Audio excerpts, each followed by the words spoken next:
Hi, besties.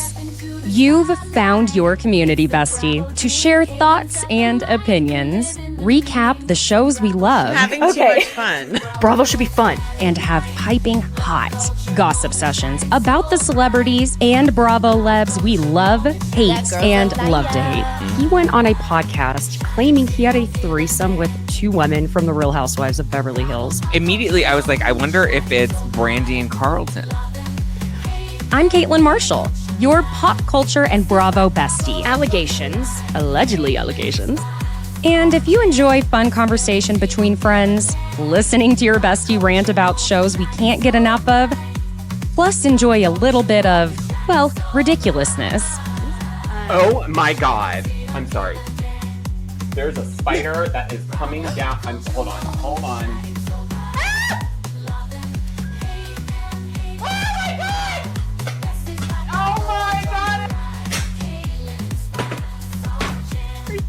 It's like the Blair Witch Project.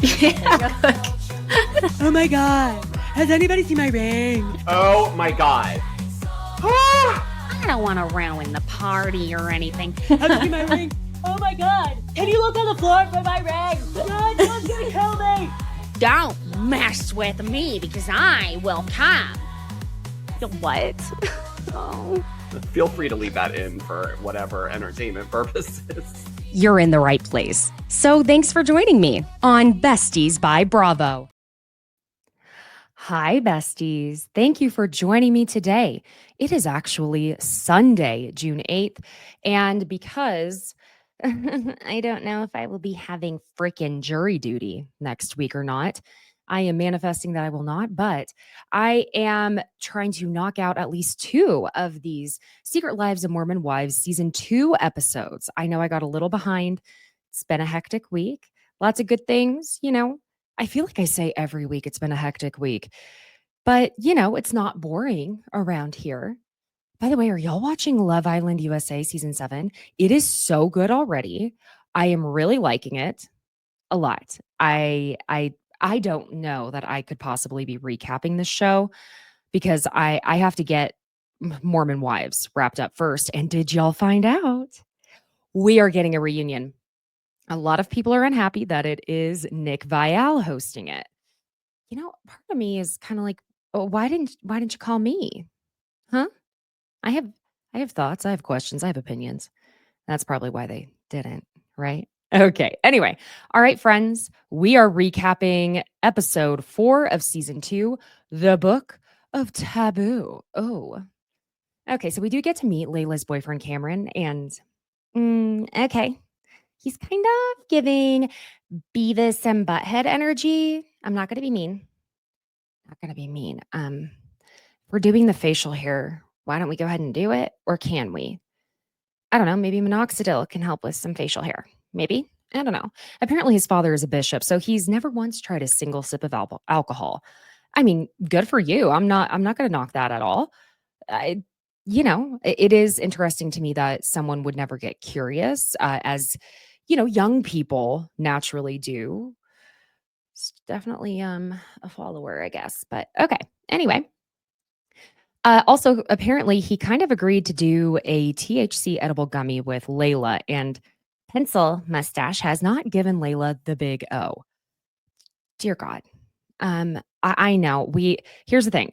We got to talk with the hair, the extensions. I know. So I don't like to comment on Black women's hair. I think that is such a delicate subject that has been something that Black women and Black men have had to battle, and I mean literally battle, to have natural hair and it just be accepted. So I'm not, the way I'm going to phrase this and talk about it, I am not speaking on Layla's hair. I am only going to speak on the placement of these extensions. Y'all who have been listening for a while know that I was a licensed hairstylist. I was certified in hair extensions, and I myself had hair extensions from the time I was like 17. I know, I was competing in pageants. I'm dumb. But anyway, from 17 until I was about 25. So that math is for a long time. I am lucky that I even have hair left. I was certified in the K-tips, which are these singular beaded strands that go in your hair. I personally what we have now for wefts and tape-ins, they're much better than the K-tips in my opinion, but not knocking the K-tips. I mean, at the same time, so if you feel in the back of your head, above your neck, above your hairline, there's that weird bone on your skull that's called the occipital bone. And it's kind of around, like the top of it is around the top of your ears on most people. That is a point of guide for a lot of things when it comes to doing hair, especially hair extensions. And so hair extensions, the way I was taught, they are supposed to be, especially if it's like a track, it's supposed to be going from the back in kind of a horseshoe shape, with the bottom of the horseshoe being toward the bottom of the neck. And what you have to be incredibly mindful of is once you're above the occipital bone, right above it, I would say, I don't know, 98% of human beings have cowlicks right at that very back of the head, just before you get to the crown. And you should never, under any circumstances, be placing extensions, especially any kind, at that point. Okay. And it doesn't matter if Layla did her own hair that day or not. There should never have been extensions placed at her cowlick. Now, if it were me, and I know Layla has mentioned that it has been very difficult for her to find a hairstylist in Utah who specializes in women of color and the type of products that need to be used and the type of caution and care, because the hair is much more delicate, okay? And you would be surprised, because I think a lot of people will believe the opposite. But a lot of these hairstyles are referred to as protective hairstyles for a reason, okay? Let me just say what I would do if I were Layla's stylist and she were insistent on having the same type of style she has. And this is just me personally. Layla has the type of jawline she can support pretty much any type of style. I would say let's do one of two options. Because her natural hair is not very long at all. I would say her natural hair, from what the photos I've seen, it probably hits maybe just below her chin, or grazes the top of her traps, that type of area. I would very highly encourage her to go with a length that is quite literally no longer than armpit level, which my hair is longer than that. And I don't feel that my hair appears super long. I think that I would say, let's start there, be very gentle, work in some long layers if this is what you want, and let's go from there. Or else I would highly encourage her, because she has gorgeous bone structure. Go with a lob, get a long bob. And if you want that fuller hair, it's less weight, because I have to be very real. When I look at these specifically Jay-Z styles wefts, they look heavy. Okay. They do not look lightweight. On most of these girls, it practically looks like a wig. Let's just go ahead and be very real. You can see Jen's extensions, because at this time she was going to Jay-Z styles. You can see them a lot. You should never be able to see hair extensions at the root when hair is down, no matter how a person styles their hair. Okay. Now, it can become a thing when someone's wearing their hair up, but I would love to, I just so very much want to encourage so many of these women to consider doing slicked back buns, doing a pony, doing maybe like a braid. I just, the hair, the traction alopecia that has to be happening. They need to give their scalp a break.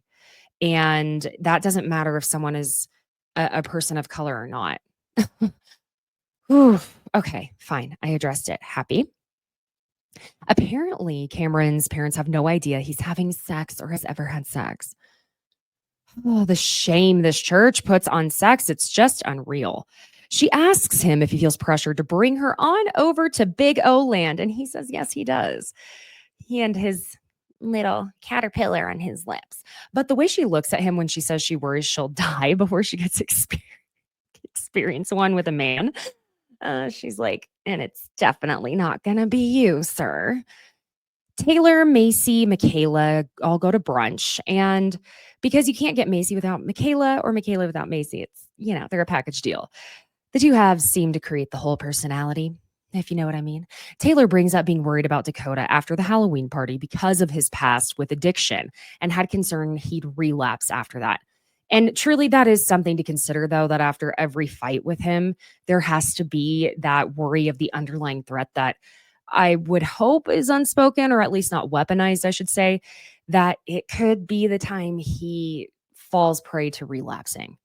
And oh boy, did y'all hear about those silly ass rumors that Dakota got some other woman pregnant?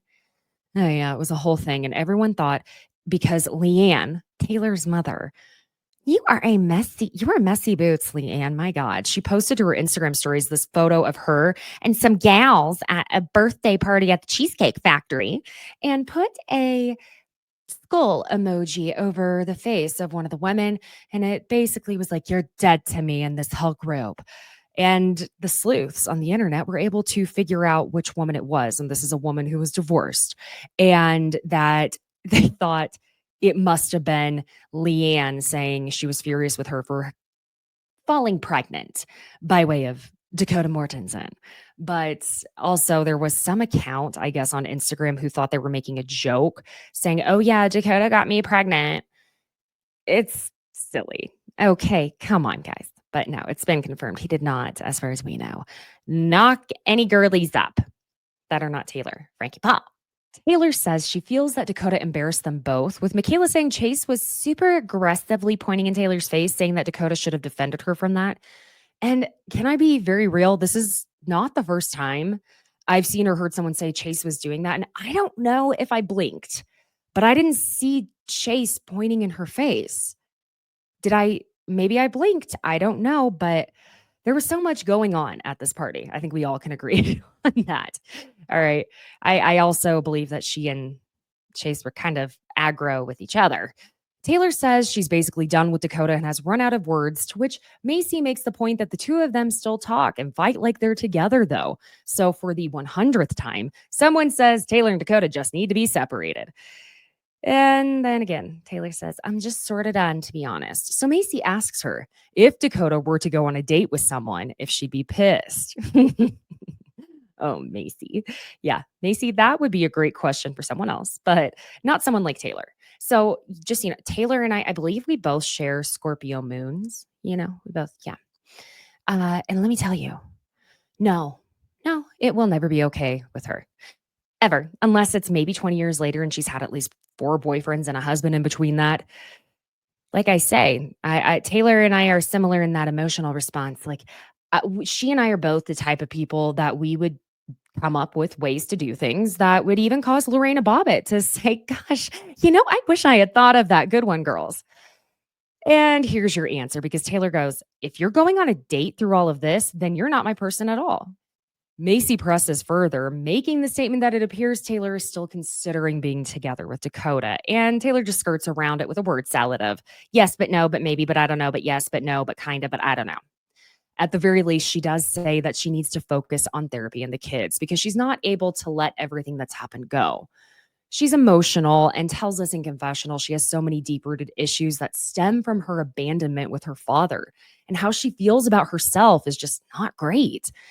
And now we move on to the Sinner Sunday confessions, which, Jesus Christ, Macy, they were trying to, I guess, create like a specific separate account for Sinner Sundays. And the coloring and the logo was 2 giant, very corporate type of text that just said SS, which was, a lot of people had to let her know, honey, that is like a callback to Nazi Germany, Miss Ma'am. And she was like, oh my God, I had no idea. So helps to do your research before you create logos. Now we're going to talk about this confession that she received. And obviously it's going to be a little bit of a trigger for Taylor, with the one that came in about Dakota last season that turned out to be true on good old Sinner Sundays. But the confession is I slept with Demi's husband while she was away. Oh boy. You know, a lot of people think that Demi sent that in herself as a distraction. I don't know. I can't decide. But Jen goes over to Miranda's and feels like Miranda is the only one who gets her after having her own marriage scrutinized and hasn't wanted to even tell a soul that she's pregnant. She starts asking Miranda about how difficult it is to co parent, and Miranda says it's hard, but that she has not had a single day where she regrets the decision to divorce. Then Jen is very clearly asking these leading questions about how Miranda came to the conclusion that divorce was the best option, to insinuate that she's considering it. And we know that Brett Ingman, now at this point, has claimed that Jen and Zach separating was an entire storyline and fake, which he did when he went into the comments after Jen and Zach were on the Vile Files. And I don't know, man. I have a hard time believing that these particular people are such fantastic actors that they could genuinely convince us that they are separated the way Jen was popping off at Zach multiple times. Except, I will say, that scene from the last episode, episode 3, where Zach walked off and was pissed about looking like the bad guy again, could be interpreted as I'm doing this storyline for you, Jen, to keep your spot on the show. And you are not about to make me look like an asshole again when you and I are not even actually having problems. So it's kind of a tough one. Jen, again, is clearly asking about these divorce questions for herself and admits she's not doing well at the moment. And she starts crying, saying she feels so alone, and also with her marriage, with the girls. And I know maybe I'm just a sucker for a girl that just seems sweet. I don't know. But I'm starting to feel like Jen is straight up being bullied for making some mistakes and being in what I believe is an emotionally abusive relationship, and that she fears the change of leaving him is going to completely upend her life and desperately needs this small, trusted community of women to talk through some of it with. It makes me very, very sad for her. But she's struggling because she wants to continue being a part of mom talk, but it's causing harm to her and Zach's marriage. And that's where it makes me iffy on so many things, because it shouldn't have to be either or. I think it's on everyone that it's becoming that way. Jen, Zach, Jesse, Demi. And apparently it's going to be Layla as well, but Layla just kind of goes with the wind. She admits in confessional that she's struggling with her faith and questioning if she wants to be in this marriage any longer, and that this baby is her wake-up call to make decisions on what she truly wants in her life and for the baby. Also, what about the babies that are Earthside, Jen, that are, breathing oxygen with us already? I think we need to consider them. They should be the wake-up call, but okay. She does get very emotional with Miranda over her faith crisis and how she's needing answers from God, but she's feeling as though she's met with silence when she's asking for those answers. Zach, Brett, and Jordan go to the driving range. And Zach brings up that he wants to talk to them about the Halloween situation with the whole Chip and Dale's thing. I wonder if we did a count on how many times the word Chippendales is said on this show.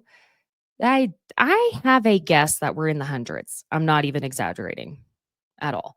But he wants to have this conversation man to man. And he says that in that man to man with that prepubescent toddler voice of his. He tells them that if they did respect he and Jen's relationship, then they could have let him know ahead of time. And Zach is monologuing as Brett and Jordan are just staring at him, saying nothing at all. As Zach thinks it's breaking news that he's super traditional and that's just who he is. Then he jumps to saying that Brett and Jordan were almost physically assaulting someone not 10 minutes earlier. Chase, which Jordan says is over someone physically assaulting Brett's wife. Oh my God. Okay, that was blown so out of proportion. And I have been informed that Demi knew what she was doing. Okay, that she was intentionally doing that to cause drama. Just so you know, allegedly. Jordan has now found his voice, which is interesting because he doesn't speak hardly at all ever. So now he's going to get on a soapbox about how he was raised to never put hands on women. Let's be so for real that Demi did cause that drama. I mean, come on. And Zach makes a pretty decent point that Jordan and Brett did the same thing right after. And actually, they did worse because Jen didn't know a Chippendales dancer or Jordan would be doing this. Like when they saw Jen being uncomfortable, why couldn't they just scoot her chair back let her be a part of the crowd and do their dumb ass little Chippy Dales dance in the middle of the living room and dance on their own wives. I mean, really, did anyone there ask for this? I don't think they did. And that includes Jen. Jordan says he didn't touch Jen, which Zach tells him, look, dude, if you want to be petty, I can be petty. I watched the whole thing. What Chase did was come up to Demi and touch her in a condescending way. What you guys did was touch my wife without consent in a condescending way. It's weird how Bret just seems to be frozen in this moment, staring at Zach with his head tilted, just, kind of odd, kind of creeping me out. Like, are you going to go to town with that golf club, sir? What's happening? Jordan brings up that Jen was warned ahead of time and that he thinks Jen needs to take accountability because he claims that Jen was informed that there would be surprises. Okay, but I just was on my dear friend Melissa Reich's Your Bish Therapist or podcast, I should say. And the exact point is enthusiastic consent. There was zero positive enthusiasm coming from Jen in that moment. So like I said, I don't think Jen, I've said this before, I don't think Jen was able to properly imagine what would go down with this in her mind's eye when she said, oh yeah, great idea. And it was unexpected. So you can't consent to what you don't expect to come. You know what I'm saying? But Jordan acknowledges he should have reached out to Zach because he was thinking that Zach was aware of all of this. I mean, unless your wife and Demi straight up lied to you, Jordan. And okay, y'all know me. I had to go back and take a look at the scene where the four of them were waiting on the Chippy Dales dancer. I'm calling it Chippy Dales because I feel like it's more fun to show up. And these men in that scene absolutely did not think Zach was going to be okay with it or seemed to believe that he was aware. Jordan was so visibly nervous, or at the very least pretending to be nervous about how Zach would react. So, liar. But Zach concludes he's going to have to believe Jen and that if she wasn't truthful, then that's something they're going to have to hash out with each other. But it would suck. I mean, obviously, Zach. But here's the thing about Bret and Demi. They both speak in such therapized language, and they both speak very eloquently and in the way a politician does. So they think they can be extra sneaky when it's very apparent to me that they are manipulating situations around them verbally. Bret tells Zach that it's about intent and communication, and that at the center of it, Jen might be a little bit of a moving target depending on the situation and how she might be feeling, and how she might be feeling you, Zach, might react at certain times. How her message might change a little bit. Now, he's not wrong, okay? Because I do think she was very frightened of how Zach was going to react, and so she didn't say anything. He asks Zach to be open to the idea of nuances being there with Jen, and Bret claims that if he thought that this would cause some kind of issue in their marriage, that it never would have happened. Sir, again, be so for real, you knew it would. You, both of you boys, bowl of sheet. In confessional, Zach concludes they have stuff to work through, but he does want to continue working on his marriage with Jen. We're over at Taylor's, where we find out that Dakota did show up to the therapy they had, and they worked through a lot of stuff, which the flashback shows Taylor telling him in therapy that as a man and her partner, he should have been telling Chase to back off. And Dakota's excuse for not doing that is that Taylor doesn't act like she even wants to be near him. Dakota. Okay. But Taylor says that her ex, obviously meaning Tate, would have defended her in that situation. And in confessional, Taylor tells us that she felt that Dakota actually took a step back and heard her in their therapy session. Isn't that always nice? She saw this soft side of him she hadn't ever seen before and believes it was a mini breakthrough. Oh boy. Now we're having the party for Layla. I just feel like this is so corny and annoying, to be very honest, my friends. Everyone is going to wear lingerie, and a certified sex and relationship coach who is also a board certified sexologist is coming here. Okay. Sexology. Okay. That's not a doctor though, right? There's no MD there. Okay. But this is going to be about breaking the shame in sex that is really surrounding the doctrine of the LDS. Yeah, I'm sure. Vulva puppets are really going to help break the stigma and the shame. All right. There are collars, chains, whips, butt plugs, and dildos. Okay. Break the stigma. Michaela had Jace bring a butt cake. Yes, not a bunt, but a butt. Butt. They sound the same. Anyway, it's butt cake, which now becomes a debate if Macy has the best ass in Mom Talk or not. Oh my God, I don't care. Miranda shows up, and in confessional, she's asked if she ever thought she'd be at a Mom Talk sex party ever again, and obviously not. We see that the guys are doing a dad talk video, and they are quickly learning that it's not as easy as it looks, and they agree that they will never be admitting that to the girls as to how difficult it was to, bend and snap at the same time. And then we have vagina cupcakes. Breaking the stigma. Also, we noticed that Zach wasn't at the dad talk thing. Which brings us to the girls talking about Jen. Now, Miranda tells them that Jen came over the other day and was asking a lot of questions about Miranda's divorce. In confessional, Jessie talks about how close she used to be with Jen and that it's really gotten worse because of how Jen has, quote, isolated herself. No, ma'am. No. You and Demi, but especially you, Jessie, isolated her. You have a cloak and dagger type of thing of sounding very sweet and kind and being sweet and kind. And I don't doubt that you, Jessie, have that as a part of your personality. But that mask of that is hiding the fact that you are, without a doubt, ostracizing Jen over not wanting to rock the boat in her, in my opinion, allegedly abusive, emotionally, verbally abusive marriage that you just want to make worse for her. And you're blaming it all on her. It's asked if anyone knows how Jen feels about the Chippendale situation, and Miranda explains that Jen wasn't thrilled, obviously, and that she was caught off guard by the length of it, and that there were other people involved other than just Bret, which is what was told to her. Pay attention to this here, please. Pay attention to what Jessie says. Because Jessie gets very exasperated and goes, "It was supposed to be a surprise." How can someone consent to a surprise? Unless you say, "I consent to a surprise party." Demi says that her even giving Jen a heads up, that she was like, if this is off the table at all, oh, I'm sorry, more of a Demi voice is, if this is, sorry. You know whose two voices don't match them? Demi and Miranda. They don't. She's like, if this is off the table at all, I know this is a heavy time for you. If it's off the table at all, and she was all for it. She was like, I love it. It's incredible. Well, Jesse's saying that Jen said that's the best idea ever.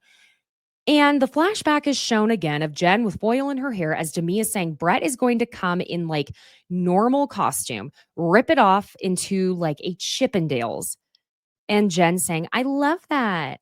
We don't hear Demi say that Bret will dance on her. We don't hear Demi say Jordan will be doing it too. We don't hear Demi say Jordan will dance on Jen. We don't hear Demi say a Chippendales dancer that was there that notorious evening for Jen and Zach would be there. We don't hear Demi saying Jen is getting a lap dance. We don't hear Demi say exactly what is going to happen. And for all intents and purposes, they wanted to surprise Jen and Zach with this in a way that was clearly as a test to see if Zach is cool now. So what the fuck? Okay. In confessional, I swear, Layla, is it a maturity thing or are you just that easily influenced, baby girl? You are manipulated and swayed. Like that wind blows and you go on with it, honey. It's hard to watch Layla not be able to form her own opinions or thoughts. It really is. But I wonder if that's also a side effect of being in the LDS where the doctrine is so hammered upon following what you are told. So anyway, she says she thinks it's absurd for Jen to now say the prank wasn't okay if she had a heads up. But Miranda tells Demi that Jen did say to her that she appreciated the fact that Demi brought it up to her ahead of time at all. But it's just that she didn't realize the extent of what would be happening. Simple as that. Simple as that. Now Jen is showing up. She's saying in her confessional that her life is in chaos after the Chippendales prank. Oh my God. And then when she gets to the door, she tells Demi she was considering wearing her garmies, as in her garments. Lord have mercy. But we are expected to believe that this party alone will break the sex taboo within their community. We're now going to go around learning what arouses each person, break the stigma. And most importantly, it's very telling that Layla is mostly focused on the man when she's in the act and not really on herself. Because be very, very real here. The LDS is not going to be interested in female pleasure. Give me a break.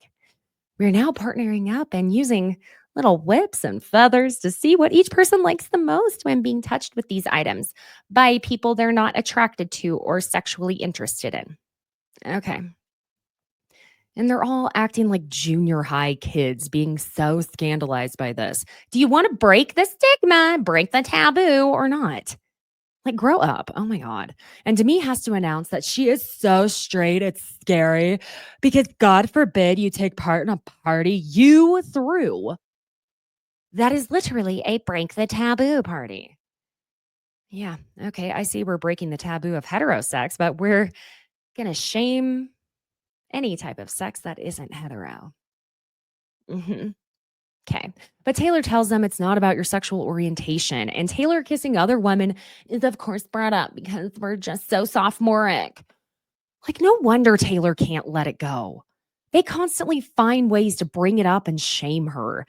And Taylor admits, like, yeah, Miranda's a good kisser. Taylor rolls with those punches quite a bit, and y'all have to admit that. In confessional, Taylor is clear on noticing the judgmental jokes that Demi makes, where the underlying message is a jab. Leila concludes she's discovered she enjoys that rough when she gets down with a man's. And I hope that she did, at least learn something. Demi has now decided that it's time to talk to Jen about the Chippendales thing. I mean, how many times do we have to hear this word? Chippendales, Chippendales, Chippendales, Chippendales, blah, blah, blah, blah. I'm sick of hearing Chippendale. Demi asks Jen how she and Zach are doing, which she clearly is uncomfortable. Jen is being super open and honest with them now because she is damned if she does and damned if she doesn't. She just says they're good as of today, but admits, yeah, it has indeed been a lot. And in confessional, Taylor is not missing a single solitary thing. And I love the side of Taylor that is watching, clocking, and calculating what's happening in front of her. She may not be a math major, but her math is major in adding up what is and isn't mathing. She says that Demi talks a lot about projection. Doesn't she ever? That therapy talk, friends, which she finds funny because when someone is prying and going at someone, it's a projection. So when Demi is constantly bringing up Jen and Zach's marriage, you have to ask why Demi gives so much of a shit about it. Jen says that she'd like to have a conversation with all of them, but right now she wants to keep this between her and Zach. In confessional, Jessie says that she thinks Jen needs to be held accountable for the lies coming out. I can't get over it. I feel that Demi and Jessie are the worst mother effing friends for this. You know how verbally abusive, in my opinion, Zach can be. And it's like, you're trying to see how far you can push both Jen and Zach to see if he'll break and lose his shit on her. Y'all are assholes. So the number one she has on her is not being related to Ben Affleck. Girl, that Gone Girl Jennifer hopping Batman for a day is not the thing you think it is. But her number two is I gotta say the goddamn word again, Chippendales thing. Which, what type of fucking friends do that without adding that there will be a Chippendales dancer there too? Jen should have told Zach at least a little something if she wanted him to redeem himself. But her people pleasing got in the way of telling them she doesn't think they're ready for it at this moment. Because if this whole thing was happening mere months after the original, God, I'm so sick of this word, Chippendales incident, they were not ready for it. Okay. Now Macy is going to be hosting a dinner and Michaela is there at the venue with her and already questioning the seating arrangement.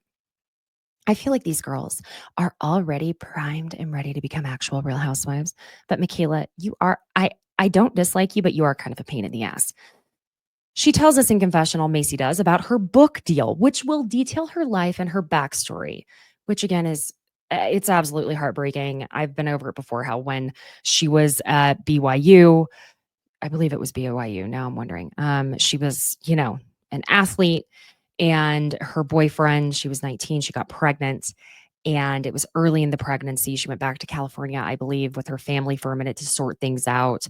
And she and her boyfriend got into an argument and they were texting. And that's how he got in the car accident that took his life, was they were texting.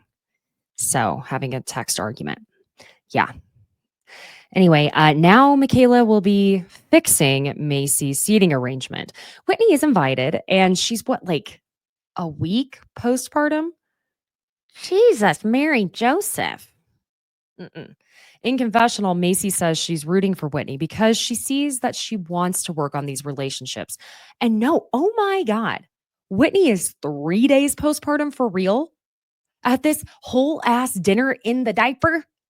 Y'all, my third day was the worst because I ran out of the ice pack pads. Let me tell you, the Frida Mom ice pack pads, if you are anywhere near giving birth, and you plan on having the vaginal delivery, sweet baby, you go get you like 5 of those. They saved my life. Okay. And I ran out of the ice pack pads on that third day. And when I tell you it was exactly the middle of July, it was July 16th that I ran out of them. The heat. I was in Satan's anus. Cannot. Whitney, how? Why? I get why, but also no, but why? Go home. It's okay.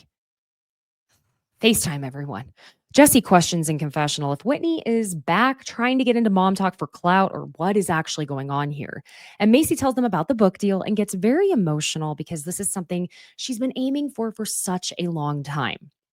She brings out this giant journal that her dad had given her when she was pregnant, telling her to write everything down, the good, the bad, the ugly. And she clearly wrote pages and pages upon hundreds of pages. And she had written down that she did want to have a book someday. Y'all, what the fuck is with Demi's face during this? You jealous little bitch. In confessional, a producer asks Jen about Demi seeming a little jealous. Girl, bye. Bye. Demi is writing nothing but, I don't know, a grocery list and her hate list. She's spelling broccoli wrong, so no one is asking you to write a book, girl. Go away, Demi. Jen says that Demi puts on this front of being confident and put together, but that she thinks Demi has more insecurities than anyone.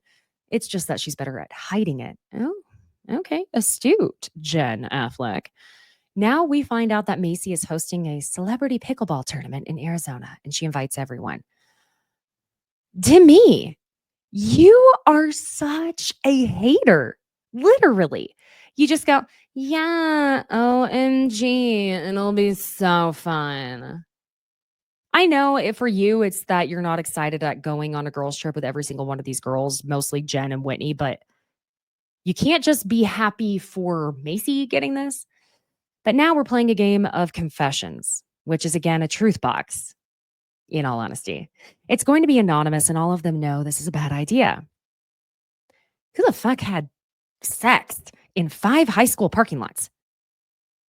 That is kind of almost like possibly illegal. I don't know. We get around the table and Taylor opens one and it says, I think Jen is fake. And that's where this episode ends. Oh my gosh, I got through this one quickly.